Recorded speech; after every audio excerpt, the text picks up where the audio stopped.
ici, notre prochaine invité. Donc, il s'agit de Colin de la Higuera qui vient nous parler des ressources éducatives libres dans le contexte ou au temps de l'intelligence artificielle. Colin de la Higuera nous vient de l'Université de Nantes et il est titulaire de la chaire UNESCO ressources éducatives libres et intelligence artificielle. Je lui laisserai le plaisir de nous détailler tout cela s'il le souhaite. Mais voilà, merci de l'accueillir chaleureusement.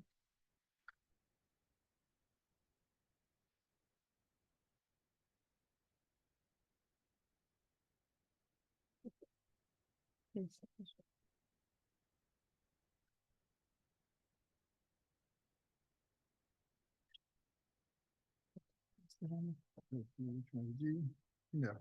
Et ensuite, on a des questions. Oui, Ça marche. voilà, c'est super. Voilà. Bonjour. Bonjour, je suis tout à fait ravi, heureux d'être ici. Merci, merci Mathilde pour avoir aidé à organiser ça. Et puis merci au recteur de nous accueillir ici. Et puis bon, de ce qu'il a dit, je trouvais que les idées sont claires. Maintenant, le chemin qui vous reste, il est long. D'accord? Mais les idées sont claires et ça, je trouve ça très bien. Donc oui, je vous fais un exposé un petit peu progressif. On va partir de choses un petit peu certaines où ça va bien, où on sait ce qui se passe, où je vais raconter des projets en cours, des choses un petit peu qui existent. Et puis on va partir alors là vraiment sur la partie, je ne sais pas si c'était philosophique tout à l'heure dont on parlait, mais enfin c'est-à-dire qu'est-ce qui est réellement, quelles sont les questions de fond qui sont en train d'être passées. Mon message étant quand même clairement que à des temps un petit peu complexes pour l'éducation apportée par l'IA, complexe ne veut pas dire négativement complexe, il veut dire complexe, c'est juste complexe. Et ben en fait, je pense que l'éducation ouverte et les REL, et je ferai la distinction entre les deux, l'éducation ouverte apporte des solutions. D'accord, apporte des solutions et est un complément utile, voire indispensable, qu'on voit déjà fonctionner pour pouvoir finalement garder le fameux enseignant au centre de l'équation dans le contexte de l'IA. Alors, je fais un exposé basé sur le travail d'une équipe aussi, d'une chaire UNESCO, donc la chaire UNESCO RELIA. Alors, RELIA, c'est ressources éducatives libres et intelligence artificielle. C'est une chaire on avait déjà depuis 6 ans. Au départ, c'était une chaire dont le but, c'était d'utiliser, alors c'est même pas l'IA, d'utiliser les REL pour la formation des enseignants. Donc, on était vraiment proche de vos préoccupations ici. On avait en France fait un projet qui s'appelait Class Code, dans lequel on avait réussi à introduire l'idée que les ressources pour la formation des enseignants devaient être des ressources libres, parce qu'à un moment donné, il allait y avoir des échanges qui allaient se passer. Il ne fallait pas juste attendre d'être dans la situation où d'enseignement top-down pour faire ça. Et donc, ensuite, l'IA est arrivée et puis l'UNESCO a dit, attendez là, tous ceux qui sont déjà des chaires UNESCO et qui, quelque part, savent ce que c'est que l'IA, il faut absolument que vous nous aidiez là-dessus parce que c'est un sujet qui est beaucoup trop important. On était en 2018-2019, donc on était avant ChatGPT, mais il y avait déjà cette sensation que l'IA allait ou était en train de bouleverser l'éducation. Il y a eu d'autres cas comme ça où les gens se sont mis à travailler avant ChatGPT. ChatGPT, pour le grand public, c'est le moment où, ah mince, l'IA est là, il faut faire quelque chose. Mais en réalité, l'éducation était déjà en grande partie impactée. Ceux qui se rappelleront, qui connaissent des profs de langue, des profs d'anglais ou des profs de langue étrangère, savent bien qu'il y avait déjà DeepL ou Google Translate qui venaient mettre le bazar dans les salles de classe. Et il n'y avait pas de ChatGPT à ce moment-là. D'accord. Donc, en fait, ces questions-là étaient déjà. Donc, on a une petite équipe et on travaille avec plein de partenaires, dont le ministère de l'Éducation nationale, assez fortement en France, parce que c'est assez logique de travailler avec eux là-dessus. Donc voilà un petit peu ce dont je voudrais parler. Je veux remettre à jour l'historique sur les REL. Mettre à jour, c'est aussi une manière de vous donner des nouveautés. J'étais hier et avant-hier à l'UNESCO où, en ce moment précis, un petit peu en concurrence avec vous, il y a la Digital Learning Week, la semaine de l'éducation numérique, qui est un gros événement, qui est en train de devenir un énorme événement depuis que l'UNESCO, justement, met le paquet sur l'IA en éducation pendant 4 jours. Juste pour dire que ça a commencé par une table ronde, un panel avec 6 ministres de l'éducation. Alors, c'est assez impressionnant. Ce qui est dommage, c'est que sur les 6 ministres, 5 ont lu des textes qui ont été visiblement écrits par ChatGPT. Donc ça, c'était moins génial. Alors là, ça, vous le voyez, quand vous avez des discours convenus, c'est très très bien d'utiliser ChatGPT. Vous êtes à peu près sûr que, à condition qu'il y ait quelqu'un pour vérifier qu'il n'y ait pas d'hallucination, d'accord, vous êtes à peu près sûr de couvrir les grands mots, les grands thèmes que tout le monde veut entendre. C'est assez affolant.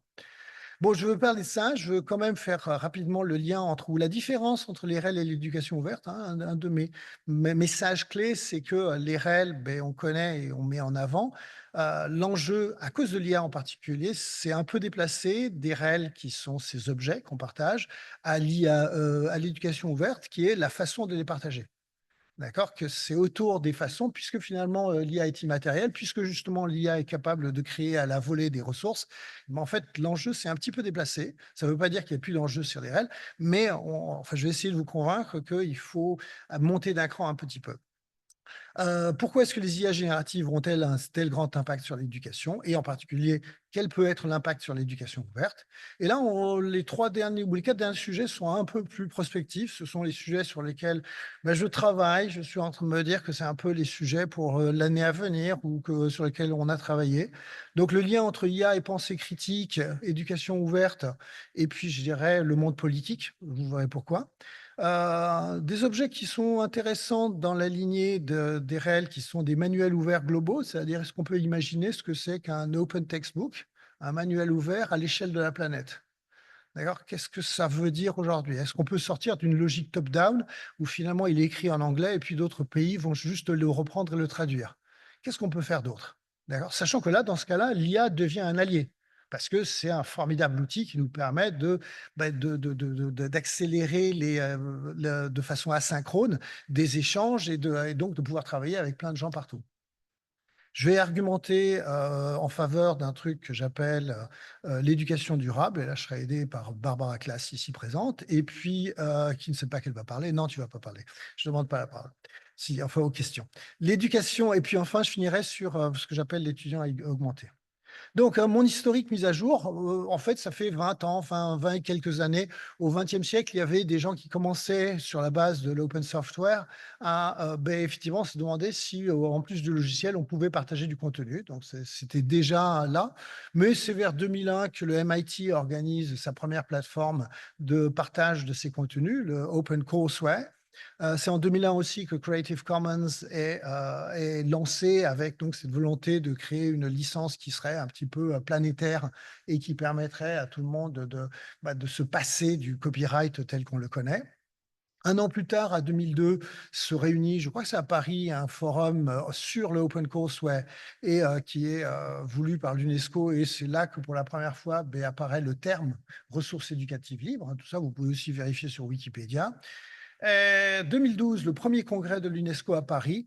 Donc l'UNESCO, dès le début, ne serait-ce que parce que c'est à son congrès ou à son premier congrès que le terme OER prend sens, mais l'UNESCO va se servir des REL et va le mettre au centre de sa politique, dans les objectifs de développement durable, qui sont ceux des Nations Unies, mais qui sont voulus et qui sont finalement et qui viennent de l'UNESCO, hein. L'UNESCO est la boîte à idées des Nations Unies.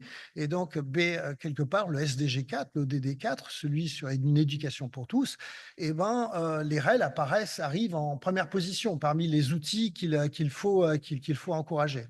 Donc, dès le premier congrès de l'UNESCO, c'est là-dessus qu'ils vont travailler. En 2017, à Ljubljana, il va y avoir une volonté d'aller beaucoup plus loin et de construire un instrument dit normatif, c'est-à-dire de faire signer le même texte à tous les pays du monde. Et c'est ce qui va être fait en 2019 avec la recommandation de l'UNESCO, qui est un texte, bon, c'est pas, il n'y a aucune obligation, c'est un pays qui ne le fait pas, ne va pas être traîné devant le tribunal international.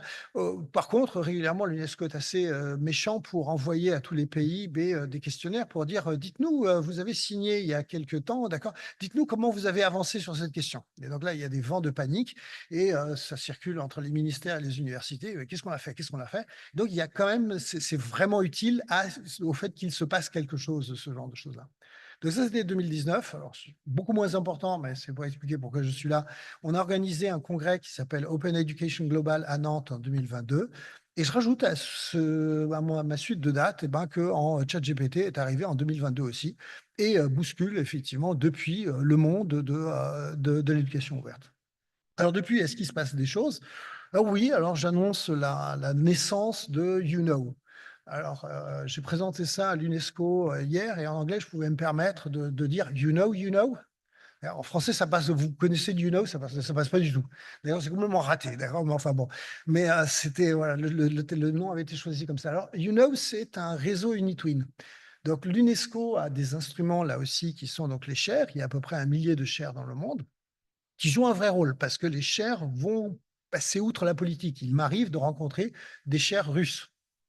D'accord? C'est-à-dire que quelque part, on va se retrouver à essayer de continuer à travailler au niveau global par rapport à un monde qu'on espère entre guillemets «meilleur» qui arrivera demain et on n'est pas bloqué par nos instruments politiques chez nous qui disent: «Beh, tu peux pas parler avec lui, tu as pas le droit d'aller là». Enfin bon, on est un petit peu au-dessus de tout ça. On a quand même quelques réticences, on a quelques petits embêtements personnels, mais on va un peu plus loin et donc au-delà des chairs, ils ont inventé des réseaux et on a déposé un réseau qui s'appelle, Unoé avec, donc des partenaires un petit peu dans le monde et c'est global et donc ça, c'est intéressant parce qu'on voit bien qu'un truc comme l'IA est un phénomène global et que, bah, ça se traite difficilement au niveau d'une université ou même au niveau d'un pays.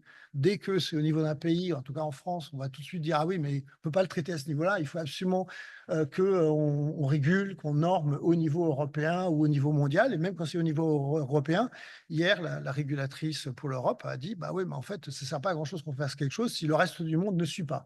Donc on voit bien que les questions sont globales et donc on traite ce genre de questions au niveau global.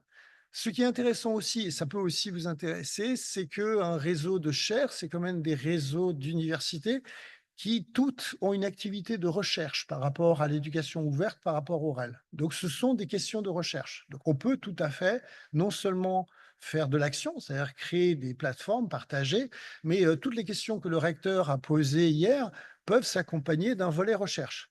D'accord? Quand il dit on veut vérifier que ce qui sort soit de qualité par rapport à des critères de qualité, mais au-delà de la technicité de comment on arrivait à faire ça, d'accord? De la réflexion sur ce que ça signifie, ce que ça signifie, par exemple, sur les échanges nord-sud, toutes ces questions-là, d'accord, elles méritent complètement d'être posées, d'être discutées avec des chercheurs, que ce soit des chercheurs de sciences, économiques, des chercheurs de sciences de l'éducation, des chercheurs de sociaux, enfin, il y a toutes sortes de gens qui ont des choses à dire là-dessus.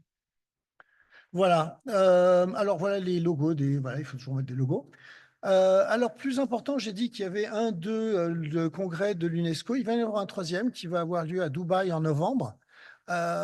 Et donc en novembre, donc il est en préparation en ce moment, mais donc quand l'UNESCO fait un congrès, c'est qu'il s'attend à ce qu'on avance d'un cran. C'est-à-dire un congrès, c'est le moment où on dit: «Bon, bah, très bien, allez, on va un peu plus loin». Et là, si on lit entre les lignes ce qui peut être écrit ici ou sur les quelques rares, documents qui circulent là-dessus, le but est quand même d'aller un peu plus loin sur, bah, en fait, la question des communs. C'est-à-dire de se dire: «Bon, ben, les REL, c'est très bien, c'est une façon de partager, mais on doit réfléchir, collectivement à quels sont les communs de l'éducation». C'est-à-dire finalement ce qu'on met en commun et puis comment on le fait, en particulier par rapport à et là on se doute, par rapport à l'IA, par rapport aux puissances financières qui, cherchent à vous proposer une autre définition du partage et donc, là, c'est autour de ces questions-là, que devrait se passer le congrès de Dubaï. Ça, c'est là, cette année. Alors, il y a des autres grands acteurs qu'il faut connaître et que vous connaissez sans doute. Open Education Global, qui, lui aussi, ça fait déjà probablement 20 ans. Au départ, ce sont les mêmes personnes du MIT, dont on parlait tout à l'heure, qui ont créé ce truc-là et qui, organise chaque année, différents événements, dont leur congrès qui aura lieu, alors un peu trop loin pour qu'on y aille, c'est un peu dommage cette année, à Brisbane, mais en fait, c'est bien, ça veut dire aussi que ça se passe, que c'est vraiment global. Donc l'année dernière, c'était au Canada, l'année d'avant, on a dit que c'était à Nantes, avant ça, c'était à Taïwan et ainsi de suite. Donc c'est vraiment au niveau global que se regarde ce genre de questions et il existe une, communauté francophone qui ne se réunit pas, jamais à mon avis, physiquement, mais qui se réunit en ligne régulièrement. Et ceux qui ont commis l'erreur de m'écouter vendredi, vont me réentendre redire les mêmes choses aujourd'hui. Non, pas tout à fait. Mais donc, voilà, je faisais le webinaire d'ouverture vendredi. Allez, je continue. Ah si, ça, je voulais vous en parler, toujours sur les objets nouveaux. Donc, Nantes, peut-être que j'aurais dû mettre l'autre sur le slide avant. Donc Nantes, mon université, depuis d'ailleurs l'organisation du congrès de 2022, s'est affichée dans le monde de l'open, un peu comme ce que vous disiez, monsieur le recteur, de se dire, bon, très bien, on a envie de se positionner là-dessus, mais c'était aussi la position de Nantes, on a envie de se positionner là-dessus, on va avancer là-dessus. Donc, il y a quelques initiatives dont on va parler.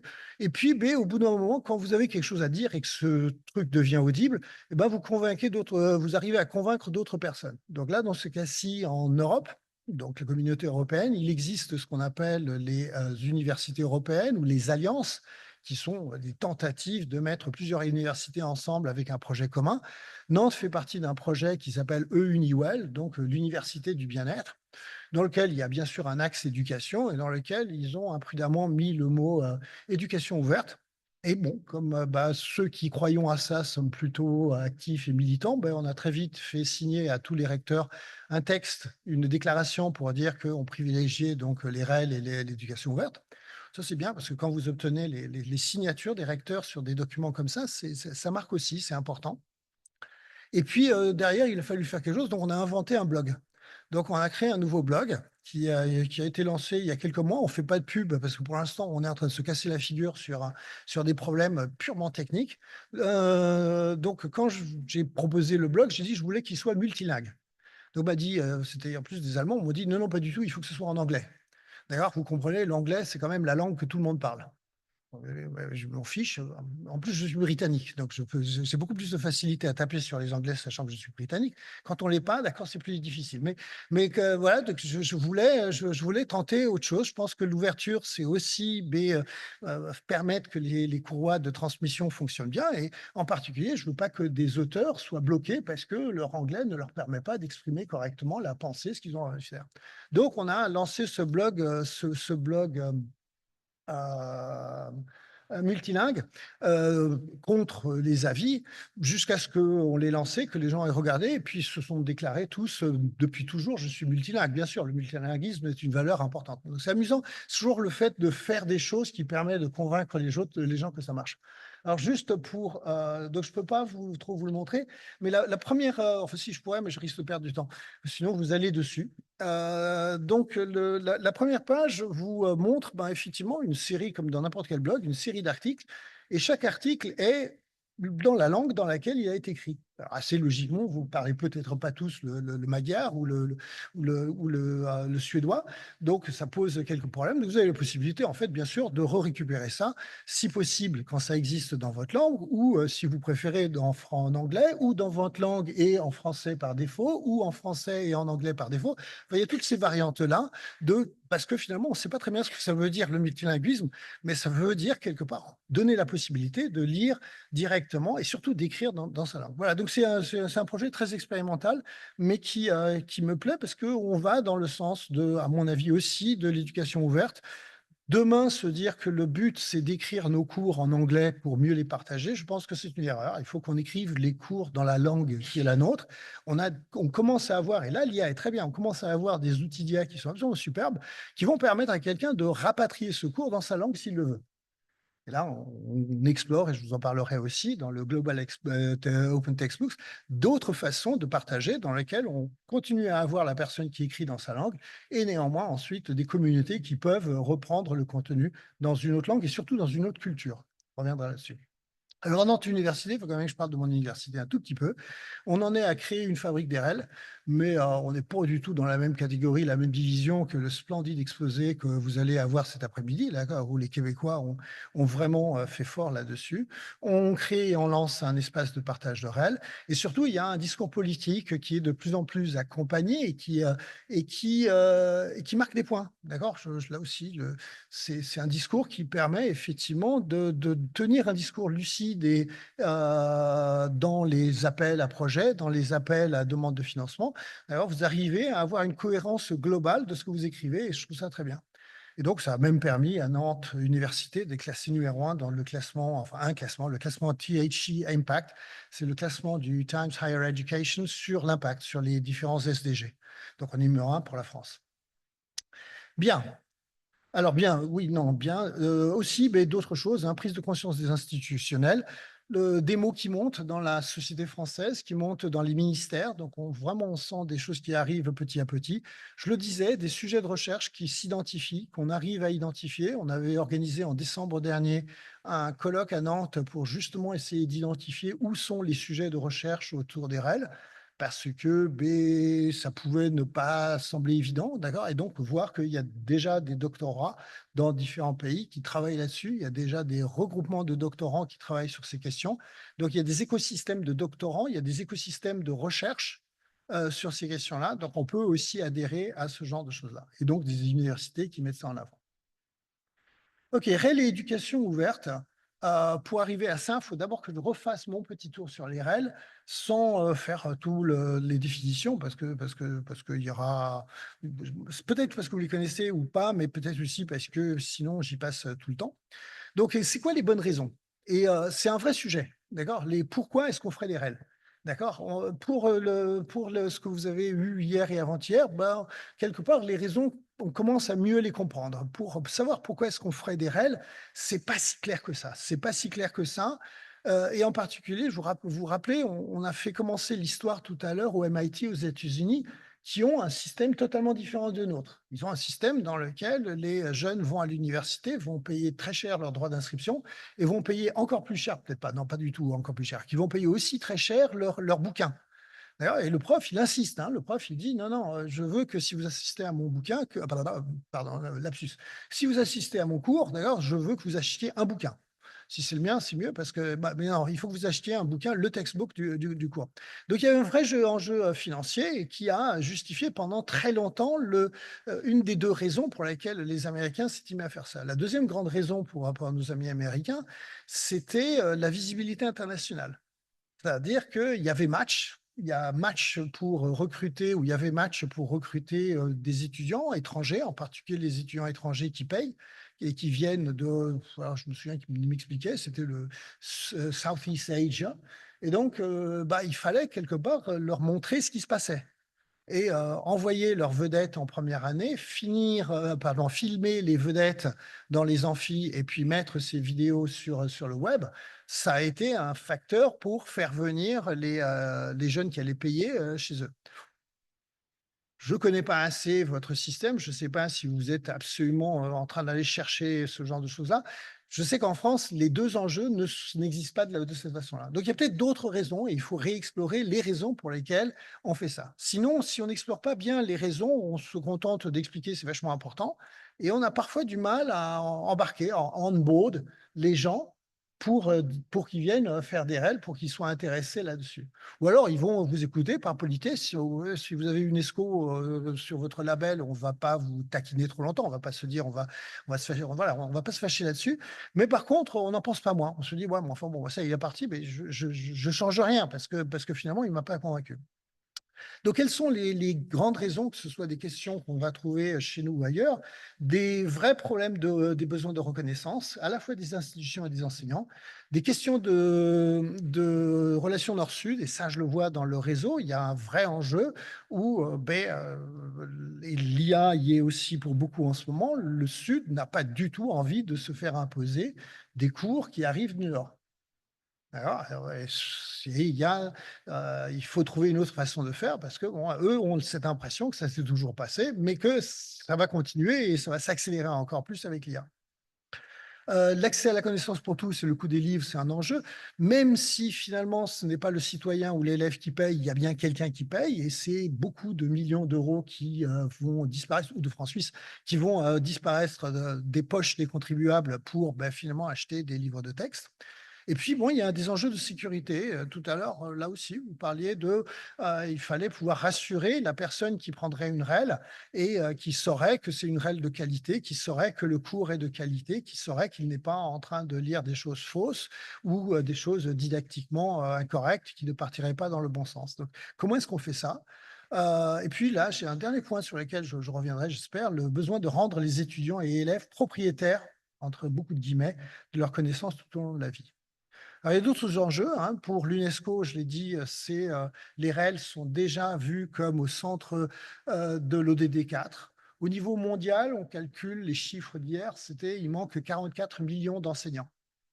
Alors, on n'en est pas à dire que on va remplacer les enseignants ni par l'IA d'un côté, ni par les REL de l'autre, d'accord? Mais on en est à se dire, il faut absolument pouvoir aider les enseignants en leur fournissant du matériel qui va leur permettre d'avancer.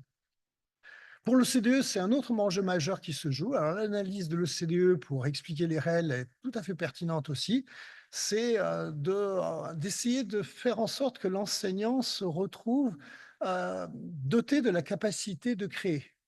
S'il prend le bouquin tel qu'il existe et qu'il le suit, bah, finalement, il suit un bouquin.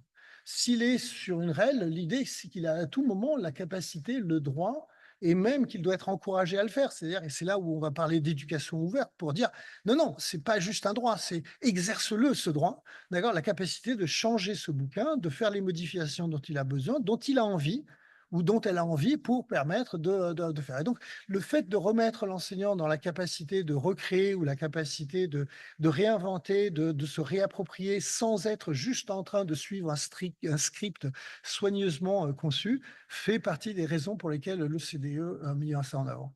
Bon, et là, je dis du bien de mon ministère qui dit, on a dit que c'est la 38e proposition pour les assises ou les états généraux du numérique. Donc les réels, je ne vous donne pas la définition. Je veux montrer le fameux schéma avec les 5 R de David Wiley. Je ne l'explique pas, je suppose que tout le monde le connaît. Donc c'est intéressant, c'est-à-dire on décrit les REL en fonction et l'ouverture, c'est-à-dire finalement qu'est-ce que je donne comme droit au suivant. Et ce qui est intéressant là-dedans, c'est probablement le 3e R, c'est celui qui distingue des 2 journées précédentes.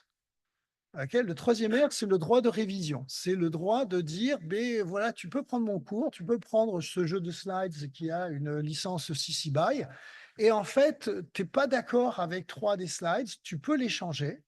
Tu ne vois absolument aucune mention de la Suisse et tu as envie de mettre quelque part un exemple suisse là-dedans parce que sinon ça ne passera pas, tu peux le faire et tu peux faire toute une série de choses. Donc le droit de révision, il est absolument essentiel. Sur le open access, ce n'est pas le cas. On ne peut pas prendre un article de recherche, d'accord, et puis ensuite juste changer le théorème, d'accord, le théorème qui disait un truc et je lui fais dire autre chose, et puis je change 2-3 trucs, je rajoute mon nom pour dire que bah, c'est basé sur le cours, ça marche pas ça, d'accord. Quand vous avez un article de recherche, c'est essentiel que cet article de recherche ne soit pas modifié par la suite. D'accord? On a des modèles qui permettraient de le faire. Vous prenez un modèle scientifique, si on commençait à jouer, à changer les articles scientifiques des uns et des autres, on aurait des vrais problèmes. C'est-à-dire que l'assise sur laquelle est bâtie la science, sur je sais pas, des résultats de maths ou de physique, on aurait des sacrés problèmes. Ça ne veut pas dire qu'on ne peut pas retravailler les idées des autres. Ça veut dire que cet argument de révision, où c'est vraiment, je te donne un objet physique qui est mon article et tu peux modifier des choses dessus, c'est quand même quelque chose d'important. Alors, les besoins exprimés tout à l'heure, quand même quelques exemples de comment est-ce que les REL y répondent. Moi, ça, c'est un exemple que j'aime bien qui vient des États-Unis où les gens se sont dit il fallait encourager les enseignants à créer des REL. Donc, ils ont fait plein de choses. Donc, déjà, les étudiants qui veulent absolument des REL, les familles aussi, parce que ça coûte beaucoup moins cher d'avoir des bouquins gratuits finalement plutôt que des bouquins payants, mais vont faire toutes sortes de choses. Donc, une des choses qu'ils vont essayer de faire, c'est donc, par exemple, des opérations où, quand l'enseignant créateur de REL va faire cours, pendant qu'il fait cours, les étudiants viennent dans le couloir et mettent des post-it pour lui dire merci. Voilà, donc c'est organisé par l'institution, mais le but du jeu, c'est de jouer sur la reconnaissance. Alors, ce n'est pas la même reconnaissance que la reconnaissance financière de dire je te donne une prime à la fin de l'année. Ça existe aussi dans le système américain. Ils ont beaucoup de façons de rétribuer ou de récompenser les enseignants qui produisent des REL. Mais bon, il y a un vrai travail qui est fait là-dessus. Et bon. Les relations Nord-Sud, je réponds avec notre réseau où c'est absolument passionnant de travailler avec en particulier les pays, le Brésil, l'Uruguay, l'Afrique du Sud, qui ont sur nos mêmes objets vraiment des choses différentes à dire. L'accès à la connaissance, mais bien sûr tout le mouvement Wikimédia. La sécurité des enseignantes, 2 choses. Donc aujourd'hui, j'en ai moins entendu parler depuis 1 an ou 2, mais en France, beaucoup d'établissements ont été victimes de copyright trolling. Alors, je ne sais pas si vous savez ce que c'est, si vous l'avez vu passer, mais c'est des établissements qui ont commencé à mettre en ligne des vidéos des cours des enseignants sans faire effectivement assez attention, comme on l'a entendu tout à l'heure, aux questions de licence. Et puis, à un moment donné, il reçoit un mail d'un cabinet d'avocats ou d'une entreprise qui dit, bon, bah, très bien, là, à la minute 3,42 de cette vidéo, il y a des images qui sont utilisées sur lesquelles vous ne détenez pas les droits. D'accord. Au nom de ces droits, nous vous réclamons, alors ça peut être les images, ça peut être la musique, nous vous réclamons. Alors, les derniers chiffres que j'obtenais, c'était 800 euros ou 3000 euros. Alors, comme toujours, c'est du trolling, c'est-à-dire, en fait, on n'est pas très sûr que l'avocat en question détient réellement les droits. D'ailleurs, si ça se trouve, il va à la pêche, il envoie ça à tout le monde, peut-être que ça marche, peut-être que ça marche pas. Mais en tout cas, c'est en train d'agacer prodigieusement et de mettre des vraies situations de problème dans des institutions comme la vôtre. Là, à Nantes, c'était le rectorat de Nantes qui se retrouvait là-dessus. Ils avaient mis en ligne toute une série de vidéos d'enseignants. Il a fallu tout enlever, il a fallu utiliser du personnel humain pour aller regarder toutes les vidéos et pour enlever, faire du scrubbing, enlever les morceaux qui étaient gênants. Ça coûte horriblement cher. Voilà, donc là, il y a quand même un enjeu là-dessus. Et puis là, effectivement, la menace qui arrive, ou qui existe déjà, mais qui va arriver de plus en plus, si vous avez des fake news, vous avez des fake images, avoir des fake cours, c'est-à-dire des cours qui vont être conçus par IA dans certains cas qui pourraient être totalement inoffensifs, pourquoi pas, d'accord? Mais dans d'autres cas qui pourraient faire du mal, d'accord? C'est quand même quelque chose. Donc quelque part, les REL et la réflexion sur les licences et la réflexion sur réorganiser, pas juste se dire on partage juste comme si on était au marché aux puces, mais on partage de manière un petit peu plus efficace, elle est quand même importante. Alors les 2 sujets qui m'intéressent beaucoup moins, c'est ceux-là. Alors j'ai écrit «Aider les étudiants à s'y retrouver». En fait, c'est surtout essayer de réfléchir à des choses sur lesquelles on empire, j'ai l'impression, avec le temps. C'est-à-dire la continuité de l'accès à la connaissance, pédagogique pour les étudiants dans le temps. Donc l'exemple typique chez nous en France, c'est le passage du secondaire au supérieur, où vous passez d'une plateforme à une deuxième plateforme. Les enseignants du supérieur n'ont pas accès aux plateformes du secondaire. Les enseignants du secondaire n'ont pas accès aux plateformes du supérieur. Et idem pour les étudiants, donc, qui ne peuvent rien voir jusqu'au moment où ils sont à l'université. Enfin bon, il y a des accès, il y a des manques de liberté là assez considérables. Et voici un exemple que j'aime beaucoup à l'université de Turin où en fait, ce qu'ils ont fait, c'est, pour intéresser les lycéens, donc lycéens, c'est ceux de fin de secondaire, pour aller à l'université après, beh, en fait, ils ont mis leurs cours de première année d'université en ligne de façon ouverte. Et ils ont proposé aux étudiants, aux élèves les plus motivés, de commencer, ceux qui s'embêtaient au lycée, il y en a qui en terminale s'embêtent parce que ça ne va pas nécessairement toujours très vite, mais de commencer à travailler ces cours-là, éventuellement avec l'aide de leurs professeurs ou même l'université qui aide. Faisant cela, les élèves qui vont à l'université deviennent étudiants et peuvent s'inscrire tout de suite aux examens et gagner éventuellement un semestre ou des UE ou des points ou quelque chose parce que ils ont. Mais pour pouvoir faire ça, il faut 2 choses. Il faut des plateformes qui permettent l'accessibilité des uns et des autres. Il faut beaucoup de bonne volonté, ça c'est ça c'est aussi. Mais en fait, il faut aussi des règles. C'est-à-dire, il faut être dans un système dans lequel, eh ben oui, vous êtes en train de dire, la connaissance que l'université est en train de donner en première année, finalement, on la rend publique. D'accord? Et on la rend publique avec les règles habituelles des règles pour HTML. Donc, j'ai malheureusement pas le. Alors, c'est surtout des programmes de maths, mais ça fait un moment que je rêve de les recontacter pour que 2 ans après, ils me disent si ça fonctionne, si on a des chiffres sur le nombre d'élèves et compagnie. Puis on en reparlera, l'éducation durable, mais pour faire le teasing, c'est cette idée selon laquelle je ne suis pas sûr que notre éducation aujourd'hui soit durable. Je ne suis pas sûr qu'on soit en train de tout faire pour que le jour où un élève cesse d'être élève ou un étudiant cesse d'étudiant et arrive dans le monde de l'entreprise ou le monde dans lequel il a besoin de retrouver, de faire remonter une connaissance qu'il est supposé avoir, en fait, il ne sait pas du tout où aller la chercher. Alors, c'est sur des bouquins qu'il a dû rendre parce qu'ils n'étaient pas à lui. C'est de la connaissance qui est sur des Moodle qui, depuis, ont été fermés à clé parce que de toute façon, il n'est plus inscrit. D'accord? Et donc, finalement, on suppose que, et, si on connaît un peu nos étudiants, on se dit, c'est peut-être pas une bonne idée, d'accord, que finalement, tout est dans sa tête. Et donc, quelque part, eh ben, là aussi, il y a un travail à faire sur la durabilité, au sens du enfin, durabilité des connaissances pour les étudiants. Ah, pour les REL à l'éducation ouverte, très vite, deux raisons majeures pour lesquelles il faut bouger des REL vers l'éducation ouverte. Le facteur Covid qui a accéléré toute une série de choses et qui a mis le numérique au centre encore plus au centre de l'équation. On a tous appris à utiliser le numérique et depuis, certains ont fait un petit peu machine arrière, mais enfin, il y a quand même eu des raisons de continuer là-dessus. Donc, si vous avez le numérique, vous avez plus de facilité de travailler de façon différente, pas simplement de transférer des ressources de façon différente, mais de travailler de façon différente. Donc, ça a ouvert le champ des possibles sur la façon d'enseigner. Et puis, bien sûr, le deuxième facteur, c'est le facteur IA. Avec une augmentation du nombre d'acteurs, on voit beaucoup d'acteurs privés, beaucoup de grandes entreprises qui se sont lancées là-dedans. Donc, ils changent la donne. Et là aussi, la donne, les questions qu'on se pose, les problèmes qu'on a, ont un petit peu changé. On a aussi des besoins croissants de formation, par exemple, par rapport à des nouveaux sujets comme l'intelligence artificielle, et sur lesquels on peut penser que l'IA a des choses à dire. Pardon, pas l'IA, les RL ont des choses à dire. Bon, alors pourquoi est-ce que les IA génératives ont un impact sur l'éducation? Parce que d'abord, il y a des impacts financiers colossaux. Alors, ce sont des sommes vertigineuses qui sont en jeu.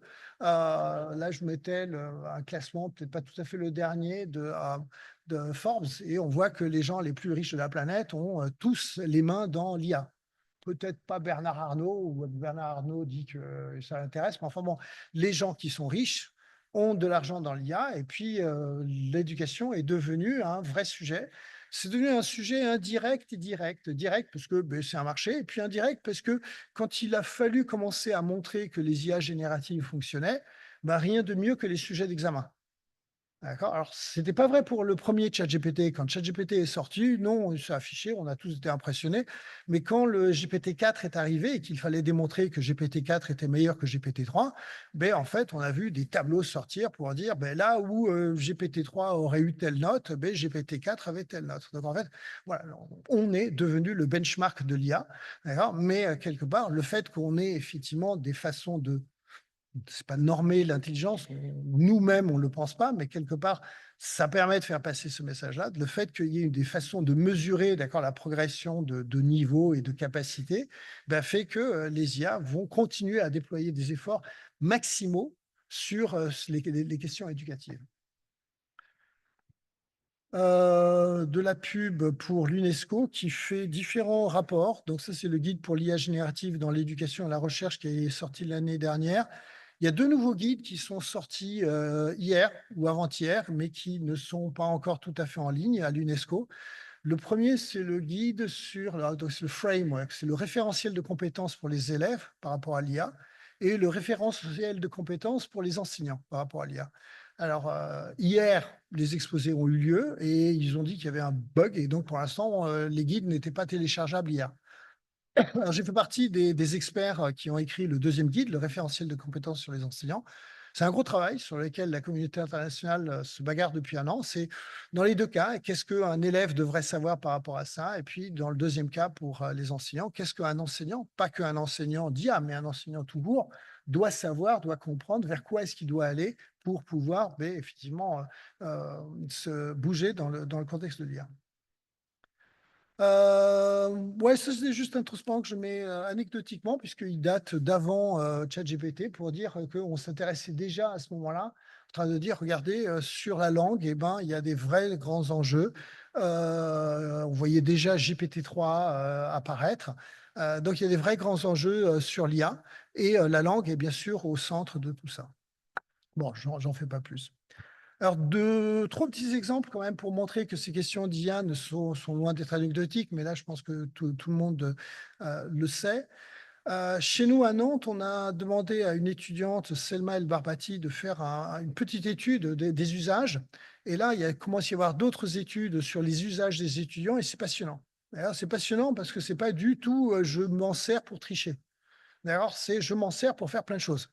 D'accord, c'est-à-dire la quantité d'usages pour lesquels les étudiants sont aujourd'hui et étudiantes sont en train d'utiliser l'IA est absolument colossal. Et donc, il faut absolument en prendre compte. Alors, ça va depuis des choses comme utiliser l'IA comme un répétiteur, d'ailleurs, de langue ou un répétiteur, j'ai besoin de réviser quelque chose, donc je travaille avec l'IA pour faire ça. Et ça va aussi dans le sens de choses un peu moins sympathiques, enfin moins sympathiques, plus risquées, comme quand j'ai besoin de conseils psychologiques, je demande à ChatGPT. D'accord? Donc, qui montre aussi qu'on est coincé un petit peu. Alors, on voit quand même se dessiner toujours la même idée, c'est que ce qui est mis en avant, c'est la bienveillance de l'IA. Alors, ça fait un peu peur comme terme, d'accord? Mais c'est souvent ça qui fait que les étudiants ont envie d'utiliser l'IA. C'est quand j'utilise l'IA pour travailler, pour réviser, pour faire des choses, l'IA ne me juge pas. D'accord? Et l'envie de ne pas être jugé est quelque chose d'important. Un deuxième exemple que j'aime bien et qui date là aussi d'il y a un an, c'est une question qui est posée à des lycéens en Angleterre, c'est est-ce que vous avez utilisé l'IA? Et la question était ensuite à ceux-là, est-ce que ça marche? Et la réponse est oui, j'ai des meilleures notes. D'accord. Alors, ce sera important, ça, on reviendra dessus. C'est-à-dire que quelque part, est-ce que c'est de leur faute de penser qu'avoir des meilleures notes veut dire j'ai mieux appris? Ou est-ce que c'est finalement une faute un peu plus partagée, d'accord, qui est celle de se dire: «Si, si, la note est ce qui te permet de savoir si tu as compris ou pas». Donc on leur a vendu ça. Combien de parents, quand les enfants rentrent, à midi ou le soir, vont dire, «Qu'est-ce que tu as appris aujourd'hui?» et combien de parents vont dire: «Est-ce que tu as eu des notes aujourd'hui?» D'ailleurs, donc au bout d'un moment, beh, effectivement, ça marque les esprits. Donc pour les élèves, quand on leur a posé une question, ils ont répondu non. Le troisième, c'était, ils ont demandé cette fois-ci à des petits Américains si ils utilisaient ChatGPT ou un répétiteur ou un tuteur pour réviser, d'accord? Donc des cours particuliers, quelque chose comme ça. Et sur les 3000 en question, 85% de ceux qui avaient utilisé les deux disent qu'ils préfèrent utiliser ChatGPT, que c'est plus efficace. Alors efficace, et là aussi, là, les arguments étaient de dire, bah, il est disponible à tout moment, je peux poser des questions quand je l'ai besoin. Et puis la deuxième idée, bien sûr, c'est la bienveillance qui revient systématiquement. C'est le genre de chiffre où bon, on doit faire un petit peu attention quand, de manière un peu trop systématique et un peu trop facile, on dit de toute façon l'IA ne remplacera jamais les enseignants. Quand je regarde ce genre de chiffres, je me dis ça dépend en quoi. D'ailleurs, là, on voit une tâche particulière de cet enseignant qui n'est pas, bien sûr, l'enseignant qui est devant une classe, mais qui est l'enseignant de cours particulier, qui n'est pas nécessairement d'ailleurs toujours un enseignant confirmé. Et pourtant, ben, ça, bon, ben, là, dans ces cas-là, les élèves semblent dire, bah, moi, je préfère utiliser l'IA. Alors, à noter, je ne l'ai pas là, il y a des travaux intéressants qui commencent enfin à sortir où les gens se posent la question, est-ce que l'IA permet réellement d'apprendre? Donc là, là, je l'ai lu hier soir. Aux questions, j'essaierai de trouver la référence. Donc, c'est encore sur des maths. C'est une étude assez grande sur un millier d'élèves en Turquie. Le titre de l'article, ça doit être AI Harms Learning ou un truc comme ça. Donc, le titre est explicite. Et où, en fait, on explique que quand on travaille avec l'IA, pour réviser finalement, eh ben, effectivement, tous les exercices de révision vont obtenir des meilleures notes, c'est-à-dire on va bien réussir sur tous ces exercices qu'on fait avec ça. Par contre, le jour J où on a le petit contrôle qui suit, d'accord, il y avait une chute enfin une baisse de 17% du niveau entre la population qui avait utilisé l'IA pour réviser par rapport à la population qui n'avait pas droit à l'IA pour réviser. Donc là, il y a des choses à resurveiller. Donc c'est un article très, très récent et il faudrait d'autres expérimentations pour aller un peu plus loin. Et l'impact sur l'éducation ouverte, eh ben, en fait, il est double. Il est double sur l'IA. De l'éducation ouverte vers l'IA, le premier impact, c'est que l'IA va très vite et nos systèmes habituels dans lesquels, en tout cas dans des pays comme la France, il faut attendre que le ministère ait mis un appel, que le comité national se soit réuni, que ce comité définisse un programme, que les éditeurs écrivent les livres trouvent des gens pour écrire le livre de texte, que le livre de texte soit publié, que cela redescende, qu'il y ait des phases de discussion. En fait, ça va beaucoup trop lentement par rapport à un phénomène qui arrive à toute vitesse et où le ministre dit il faut faire de l'IA maintenant. D'accord. Alors qu'il n'y a pas de texte, il n'y a rien. Et donc, en fait, les textes qui existent et les bonnes démarches ou les bonnes séquences ou les choses qu'on peut utiliser en classe, finalement, elles viennent de manière beaucoup plus horizontale. Elles viennent des pairs avec les risques qui ont été mentionnés tout à l'heure. Il peut y avoir du bon et du moins bon. Il peut y avoir des choses qui n'ont pas été validées. Donc là aussi, on sent qu'il y a juste à mettre en place un petit peu plus d'organisation, mais qu'on n'a pas besoin de faire une approche aussi top-down, ou en tout cas d'attendre que tout se décide au ministère, avec aucune raison que ça se passe mieux et que tout redescende. Et aujourd'hui, les bonnes ressources, on trouve sur le web d'excellentes ressources, des excellentes collections de ressources sur comment enseigner l'IA, comment enseigner avec l'IA, comment faire par rapport à la situation des examens, et ainsi de suite. Et c'est là qu'on va les trouver. De l'IA vers l'éducation ouverte, eh ben, il y a la question de la création de contenu, où effectivement, il y a de plus en plus de contenu créé, et donc c'est des choses. Mais dans tous les cas de figure, on a besoin d'inclure les humains dans le contrôle de l'IA, et ça va passer par plus de responsabilité. Je vais sauter celui-là. Alors, si je parlais quand même de 2-3 sujets un peu plus rigolos, en tout cas plus récents, il y a pensée critique et éducation ouverte. Donc, en France, depuis 1 an, on est sollicité par les politiques qui viennent nous voir en train de dire, voilà, on pense que l'IA, c'est important en éducation, vous êtes spécialiste, et on pense que c'est important, et donc, qu'est-ce qu'on doit faire? Alors, je vais questionner, je vais dire pourquoi c'est important. Et donc, ils vont me dire c'est important parce qu'il faut que la France reste la numéro 1 mondiale, reste le pays dans lequel, enfin, qu'on assure un leadership, etc. Alors, bon, c'est un sujet qui n'est pas très passionnant. On se pense que c'est important, peut-être, c'est très bien, mais enfin, c'est pas par là que j'ai envie de discuter. Et là, je veux dire, mais est-ce que vous voyez un peu mieux les enjeux de pensée critique? Et là, les députés ou les sénateurs vont m'écouter un peu, et puis on va commencer à travailler, faire des ateliers avec eux, dans lesquels on leur fait comprendre que quand on pratique pas l'IA, on ne voit pas finalement la complexité qu'on a à distinguer le vrai du faux. Donc, quelque part là-dessus, on s'est mis à travailler avec les politiques pour essayer déjà de les convaincre, parce que sinon, ils ont tout le temps l'impression en particulier qu'il y a des solutions, qu'il suffit d'appuyer sur un bouton magique, un détecteur par exemple, d'accord, et que le détecteur va dire bah, ceci est de l'IA, ceci n'en est pas, et que, bon, bah, en fait, ou si c'est pas encore là, mais en fait, les constructeurs qui veulent vendre probablement du logiciel sont en train de leur expliquer, c'est sur le point d'arriver, d'accord, mais en réalité, la question des détecteurs n'est pas résolue et ne peut pas être résolue. Elle ne peut pas être résolue parce qu'au fur et à mesure que vous avez des détecteurs, vous avez aussi la possibilité de créer d'autres logiciels qui vont travailler par rapport à ces détecteurs pour prendre un texte, une copie, un mémoire qui a été écrit par ChatGPT ou par une autre IA générative, et qui va faire les changements nécessaires pour que bah, le détecteur mette le drapeau vert. D'accord, donc, en fait, finalement, il faut bien rentrer dans une logique par rapport à cette question de pensée critique, que ce n'est pas qu'on ne résoudra pas techniquement, technologiquement le problème. Et donc, il va falloir l'adresser, il va falloir effectivement rentrer dans la compréhension de ce qui est en train de se passer. Donc ça, c'est, je dirais, la partie avec les politiques. Et puis, la partie qui peut nous intéresser en tant qu'enseignant, c'est de se dire, bon, et l'enseignant qui va être confronté à ça, qu'est-ce qu'il doit savoir? Et donc, c'est le grand débat. Le grand débat, c'est que pour qu'un enseignant, finalement, arrive à la fois faire preuve de pensée critique, mais arrive aussi à faire passer les principes de pensée critique auprès de ses élèves, ben, sur quoi il doit travailler, sur quoi il doit savoir.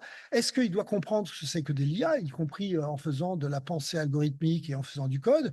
Ou est-ce que bah, finalement, c'est plus finalement réfléchir, avoir un travail de réflexion, un travail de compréhension sur la pédagogie avec l'IA, sur la pédagogie avec l'IA, sur les questions d'éthique.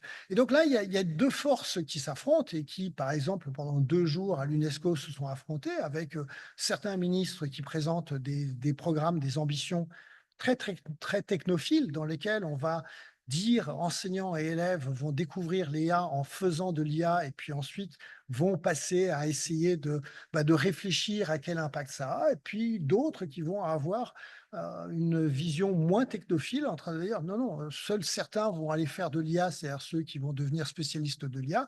Pour les autres, en fait, il suffira finalement qu'ils comprennent ce qui se passe, comprennent les grands enjeux, et qu'on en arrête là. Donc là, il y a vraiment deux batailles et qui sont illustrées à travers ce petit diagramme qui s'affrontent.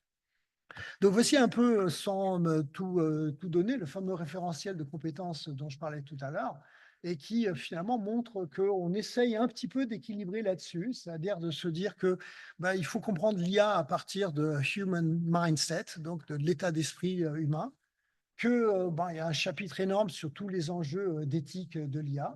Il y a quand même les fondements et applications, donc l'endroit où on doit comprendre comment ça fonctionne, mais on doit comprendre presque, j'ai envie de dire, si vous voulez comprendre comment fonctionne un pont, ben, le fait d'avoir construit des ponts de sable, à la plage ou avec du Lego, ça a aidé forcément. D'accord? Donc quelque part, en faisant un petit peu des choses, ça peut aider. Pédagogique de l'IA, c'est-à-dire de quelle façon aujourd'hui s'accompagner en classe lorsqu'on fait de l'IA. Et puis l'IA au service du développement personnel, professionnel. Alors ça, c'est intéressant, c'est les anglo-saxons qui vont systématiquement mettre ce genre de chapitre, en train de dire que bah, l'IA, elle est là pour rester. Donc, sur une carrière d'enseignant, eh ben, il va bien falloir gérer l'IA aux différents temps de la carrière de l'enseignant. Voilà, donc ça, c'est un sujet à suivre. C'est pas un sujet nécessairement sur l'open. Il y a des choses sur l'open parce que je pense que les ressources pour aider les enseignants ont intérêt à être open, sinon, en fait, ça va coincer. Mais c'est pas un sujet systématiquement open. Alors, j'attaque un de mes sujets favoris du moment, c'est des manuels ouverts globaux. Alors, je commence par faire un peu de pub. Ceci est un bouquin que j'ai écrit avec Justin Ayer et qui a été publié il y a quelques mois. C'est un livre de Open Textbook. Donc, non, alors, c'était au début un textbook, c'était un livrable d'un projet européen. Et on s'est battu pour que ce soit open. C'était pas si gagné que ça, hein, comme toujours dans ces cas-là. Même s'il y a des pressions favorables, il y en a d'autres qui ne le sont pas. Et ce qui est intéressant, c'est que dès le début, on l'a publié en 5 langues. Donc, c'est un bouquin pour accompagner les enseignants et qui est téléchargeable. Je crois que j'ai aussi une version physique ici, je peux la faire passer tout à l'heure. Mais ce qui est intéressant derrière, c'est que sitôt publié, comme c'était open, ben, on a été contacté. On a été contacté par différents pays qui ont dit, bah, nous, on le veut aussi. D'accord, on aimerait l'avoir en chinois. Alors, on avait dès le début, on avait des langues bizarres. On avait le gaélique, l'espagnol, le polonais, le telugu qui est en Inde. Et depuis, il y a toute une série de projets de traduction qui se sont mis en place, donc j'ai essayé d'accompagner. Je me suis mis à coder un peu et à utiliser l'API de ChatGPT pour construire ce que j'appelle une baguette à moitié cuite. D'accord? Donc, vous pouvez acheter au supermarché une baguette qui est pré-cuite et que ensuite, chez vous, vous pouvez cuire correctement. Et donc, la baguette pré-cuite, c'est je mets un coup de ChatGPT au bouquin en anglais. Et puis, j'obtiens un bouquin en chinois sur lequel j'ai aucune idée s'il est de qualité ou pas, mais qui a l'avantage de conserver toute la structure, toutes les images aux bons endroits, tout ça. Et donc là, je peux ensuite, comme c'est open, je peux partager ça. Je peux partager ça sur une plateforme d'édition open pour que nos amis chinois, ben, ensuite, on leur crée quelques comptes. Et depuis, il y a une centaine de Chinois qui sont en train de modifier des choses à droite et à gauche. Et donc, ça continue ce projet-là et on est en train de travailler avec des équipes à différents endroits pour voir comment on fait. Alors, pour l'instant, on est plutôt dans une démarche quand même top-down, c'est-à-dire qu'il y a l'équipe qui a écrit le bouquin qui continue à discuter les uns avec les autres, mais on est en train de commencer à réfléchir rétroaction. On se dit que, par exemple, nos amis chinois n'ont probablement pas tout pris de nos chapitres sur l'éthique. D'accord. Mais par contre, ils ont d'autres arguments éthiques qui sont des arguments qui nous touchent moins, nous, en Europe. Et ils ont peut-être écrit des choses, et c'est tout à fait normal et légitime, puisque bah, c'est un open textbook. Donc, comment on fait pour qu'un chapitre qui a été écrit par des Chinois puisse éventuellement être repris par des gens qui sont en train de faire la version en polonais? Voilà. Et donc là, ça pose des questions qui pourraient, enfin j'espère, si on y arrive, faire des choses absolument, absolument intéressantes. Voilà. Bon, donc voilà, c'est un enjeu. Ah oui, alors la traduction, c'est un tout petit enjeu. D'accord? Quand vous discutez avec les gens, vous vous rendez compte que la traduction, bah ouais, en fait, à la limite, c'est vraiment la première phase. La localisation est en fait beaucoup plus importante. Tout à l'heure, quand j'ai dit que les Chinois seraient peut-être pas très contents de prendre absolument tout ce que j'ai écrit, en fait, ça vaut pour tous les pays. Tous les pays ne sont absolument pas contents quand, je ne sais pas, supposons que j'introduis un personnage qui est un personnage français qui explique quelque chose. Peut-être que ce serait mieux de prendre un exemple qui est basé sur tout à fait autre chose. D'accord. Donc la localisation, c'est la capacité de réécrire des chapitres pour que bah, finalement ça sonne bien avec la culture, ça sonne bien avec les connaissances, avec ce qu'on attend de l'IA dans tel ou tel pays pour pouvoir faire des choses. La localisation, c'est aussi changer tous les liens. À un moment donné, là, j'envoie sur le lien en Wikipédia en français ou en anglais, pardon, si c'est en anglais. Bon, Wikipédia, c'est facile. Vous pouvez aller reprendre le lien Wikipédia dans la langue. Mais si c'est un lien qui va sur autre chose, il va falloir aller chercher un lien qui serait en arabe et qui envoie ailleurs. Voilà, donc c'est un projet bah, qui me tient à corps. On va voir voilà, on va voir ce qui lui arrive. Mais je crois que quelque part, là, on peut aller vers des choses qui sortent. Enfin, on va espérer d'aller vers des choses qui sortent de l'aspect descendant. Je vais vers rapidement éducation durable. Éducation durable, qui est un de mes dadas et qui, lui, est aujourd'hui en train de devenir la raison numéro un pour laquelle je pense qu'il faut aller vers l'éducation ouverte et vers les REL. Donc oui, il y a un joli article avec Barbara, dont la référence est ici. Compétences du 21e siècle. Donc le point de départ de la réflexion, c'est de se demander finalement qu'est-ce qu'il faut savoir pour faire de l'IA. Donc ça aussi, c'était une question des députés. Et puis, au bout d'un moment de beaucoup de réflexion, on s'est dit que pour être bon en IA générative, donc bon pour les élèves, d'accord, il fallait deux choses. Il fallait d'une part connaître le sujet, et ça ne va pas de soi. D'accord. C'est-à-dire que si on me demande de poser des questions, d'écrire des prompts sur un sujet sur lequel je ne connais rien, je ne peux pas écrire de prompt. Je peux juste prendre ce que font mes mauvais étudiants, je peux juste prendre ce qui est écrit dans le sujet et puis faire un copier-coller. D'accord. Et les étudiants ne comprennent pas que certains étudiants vont avoir des réponses qui sont très très bien par ChatGPT et d'autres vont avoir des réponses très médiocres. En fait, ceux qui savent réécrire le prompt, c'est-à-dire qui ont assez de connaissances autour pour pouvoir enrichir finalement la question que moi je pose en tant qu'enseignant, ceux-là ont des chances d'obtenir des réponses tout à fait intéressantes avec des IA génératives et les autres, ils vont avoir peut-être, surtout si je suis assez méchant, pour justement poser des questions ambiguës, ce qui devient de plus en plus ce que j'essaye de faire pour éviter que justement, dès le début, la réponse puisse sortir de ChatGPT. Donc, connaître le sujet. Et puis la deuxième, c'est ce que les anglo-saxons appellent theory of mind. Alors, à un moment donné, on a essayé d'employer le mot empathie, et puis on s'est dit quand même, doter la machine d'empathie, c'est pas terrible. Hein. On va essayer d'éviter de faire ça.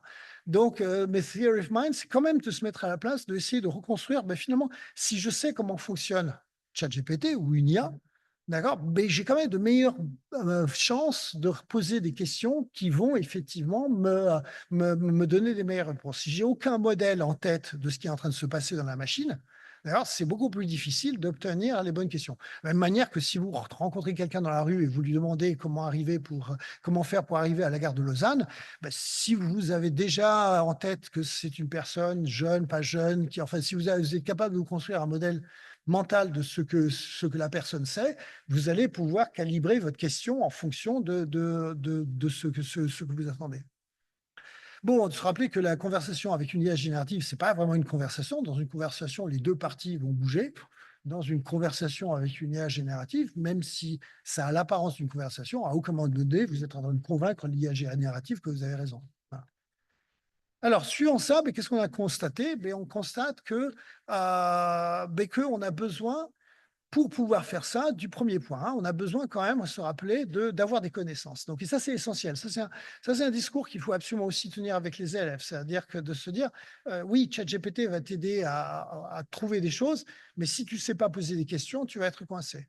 Dans quelques jours, à Nantes, on organise je sais pas, un truc avec des philosophes on s'est rendu compte qu'on avait le même enjeu, c'est-à-dire que ce qui était devenu important pour nous et quelque chose qui était essentiel pour eux, c'est-à-dire que le truc important, c'est de savoir poser des questions.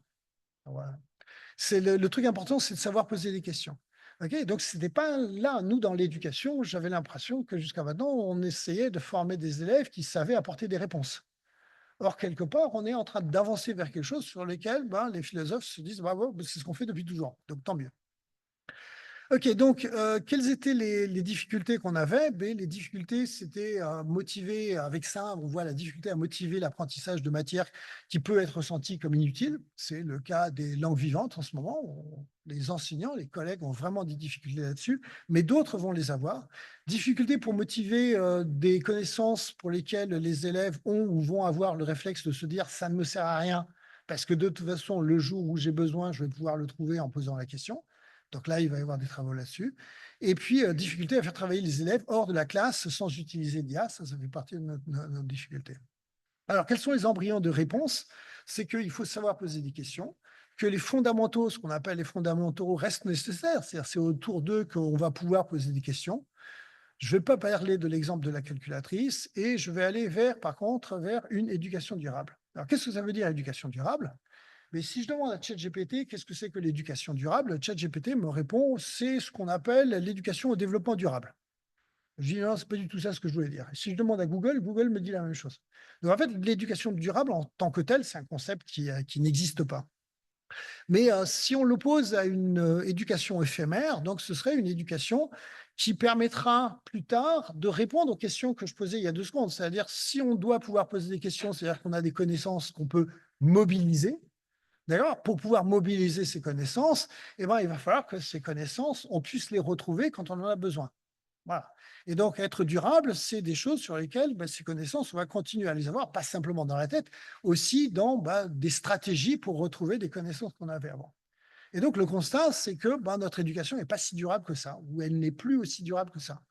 Donc, dans des systèmes comme le nôtre en France, les manuels, il faut qu'on les rende à la fin de l'année parce que justement, ils ont été payés par les pouvoirs publics et donc il faut bien les passer à quelqu'un d'autre. Donc, vous ne gardez pas de traces comme ça, physiques, matérielles de ce que vous aviez. Si vous êtes sur des ENT, c'est dès que vous avez une UE, plus ou moins à la fin du semestre, déjà, vous avez pu accès à l'UE en question. Alors peut-être que c'est différent ici, mais chaque fois que j'ai fait cet exposé où je parlais de ce genre de choses-là, les gens me disent « Ah ouais, chez nous, tu as raison, c'est comme ça ». Ça veut dire qu'à la fin du semestre, les étudiants, ils ont les nouveaux cours de l'année qui arrivent maintenant, mais par contre, les anciens cours, ils ne peuvent pas les retrouver. Quand je pose la question à mes étudiants de troisième année, ça, c'est quelque chose que vous avez vu en deuxième année, vous avez intérêt à retrouvez-le. D'abord, ils me disent, c'est pas vrai. Mais ensuite, si je les oblige à aller rechercher, en fait, ils n'ont aucune stratégie qui leur permet de le faire. Ils vont coincer parce qu'ils ne savent pas et on ne leur donne pas les moyens. Alors, bien sûr, c'est de leur faute. D'accord, on aime bien toujours dire que c'est de la faute des étudiants. C'est de la faute des étudiants. Ils n'avaient qu'à faire une copie dans leur espace, dans leur portfolio, d'accord, de toutes ces connaissances, de tout ce qu'ils avaient. Bon, ça ne marche pas. D'accord. Donc, à qui la faute? Alors, il y en a plein, les manuels chers, des logiques tirées par les notes qui font que justement, on s'habitue à ce que dès que l'examen est passé, finalement, je peux effacer la connaissance et passer à autre chose. Et puis, la troisième raison aussi, c'est peut-être, en fait, c'est tout simplement un monde qui va dans cette direction-là. Vous prenez les acquis, vous prenez les connaissances de la culture. Vous prenez les connaissances de la culture. euh, il y a 20 ans, vous aviez des vidéos, des CD, des DVD, des bouquins, bien sûr, mais vous avez toute une série de supports qui faisaient que quand vous aimiez bien un film, quand vous aimiez bien une musique, vous la gardiez. D'ailleurs, on continue d'ailleurs probablement à avoir, comme moi, des caisses de tous ces trucs-là. Et puis ensuite, à un moment donné, tout est sur le cloud et maintenant, vous avez Spotify, Netflix et consorts qui vous permettent de retrouver le film que vous voulez. Okay, ou le film ou la musique que vous voulez. Plus ou moins, hein, mais bon, globalement, c'est ça. Pour l'éducation, c'est pas vrai. Pour l'éducation, on est allé chercher une connaissance d'une certaine façon, on l'a appris d'une certaine façon, et quand on a besoin de la remobiliser, finalement, oui, je peux trouver une information sur Wikipédia, mais avec d'autres mots, avec d'autres termes, avec d'autres idées. Moi, j'aimerais bien retrouver le prof qui m'a convaincu, il m'a expliqué comment, pourquoi ce truc-là arrivait. Mais en fait, j'ai plus accès à ce genre de connaissances. Et je crois que là, il y a une vraie carte forte des réels et de l'éducation ouverte. Et là aussi, on peut se faire accompagner par l'IA pour faire ça. Et comme là, je vais avoir un zéro qui va arriver, je vous prive du 8e paragraphe qui était sur le mérite des étudiants. Et on va conclure sur ça, parce que de toute façon, je pense que c'est un message fort.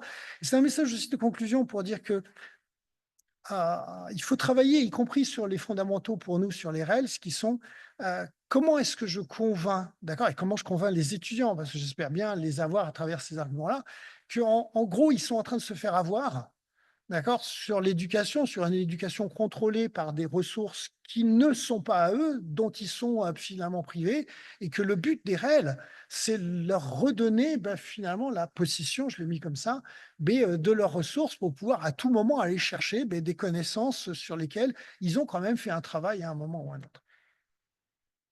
J'arrête.